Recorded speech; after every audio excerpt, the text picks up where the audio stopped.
what it is. This is my first video post Dartmoor and I'm kind of buzzing. Dartmoor was unreal. As a project, even more so. I've spent last week editing and the whole thing's finally wrapped and it looks amazing. I wasn't sure, given the length of the pandemic and sort of the hiatus between creating larger projects like this, if I was going to be able to produce my best work, but I'm very pleased with it. One of the most satisfying things about the project is being cognizant of my own growth as a filmmaker and seeing my slow but steady progress. A lot of the things that I used to find extremely difficult now come a lot more naturally. That kind of frees me up to find new things difficult and to practice them and hopefully get better at them as well. One of the reasons I really think I've been able to grow as a video maker is YouTube. Not just the tutorials and the tips and the encouragement from other YouTubers. Actually, for me, the process of making a YouTube video nearly each week, planning it, lighting it, filming it, editing it, publishing it, all those little things each week get a little bit easier, a little bit more intuitive, and training and drilling those processes has really helped me. In previous projects, I've never really had to worry too much about sound.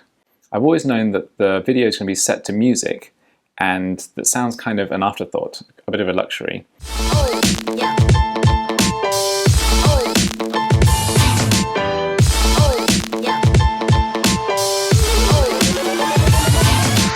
And as well, previously, when I've been shooting video, as a one-man band, I've been too preoccupied with the process of composing, framing, camera operation, exposure, focus, to have any spare capacity whatsoever to worry about sound. And again, that's one of the marks by which I think I can measure my own growth as a video maker. For the Dartmoor project, sound was actually quite an important component of it.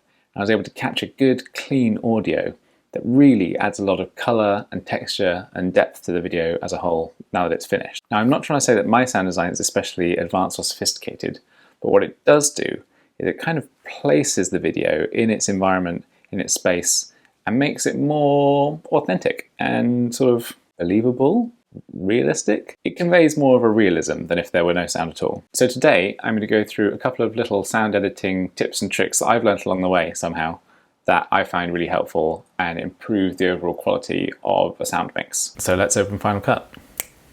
First off, I'll go ahead and open the Dartmoor project. And now I'm going to mute the music track. That should allow us to more clearly hear the on-camera audio.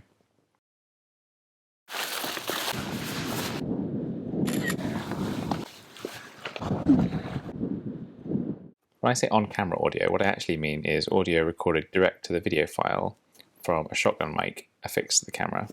The mic is the Deity S-Mic 2S, which for the FX6 is kind of the perfect size. You get a nice clean audio without being absolutely massive. One little trick I've learned to avoid static pops between audio track transitions is to slightly overlap or feather those audio tracks. First off, you have to detach or expand the audio track from the video track.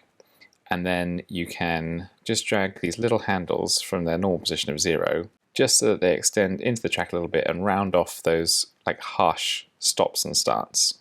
And you put a little bit of overlap between the two tracks. It doesn't even need to be a whole frame of video, because the audio isn't bound to the frame rate of the timeline. It's kind of independent of that. The shotgun mic, although very high quality, is very omnidirectional. So one little trick I've learned to add in a little bit of omnidirectional or ambient audio is to actually mix in the real on-camera mic, which is, I think, an Electra mic, but it's built into the top panel on the Sony FX6. And actually, it's not terrible audio. It is omnidirectional, so it will pick up some unwanted sounds, but one way to manage this is to reduce the levels of it. In this clip, dialogue 1 is the Deity shotgun mic, and dialogue 2 is actually the built-in FX6 top handle mic. Let's see what it looks like all mixed together with the song track unmuted. I'm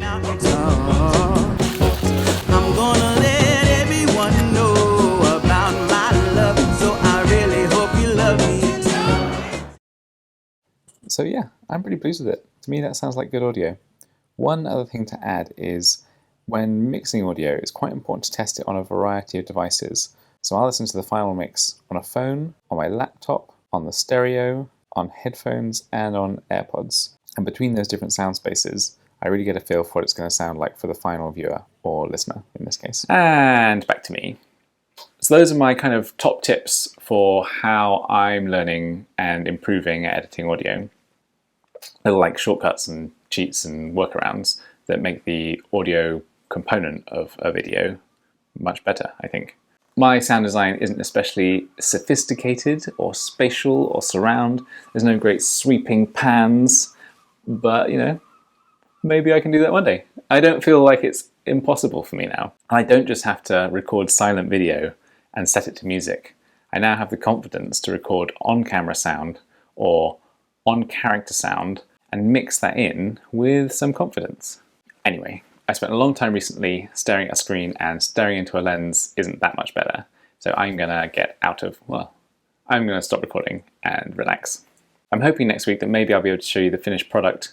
That all depends on what the client's timetable for release is, so we'll find out. But until then, bye.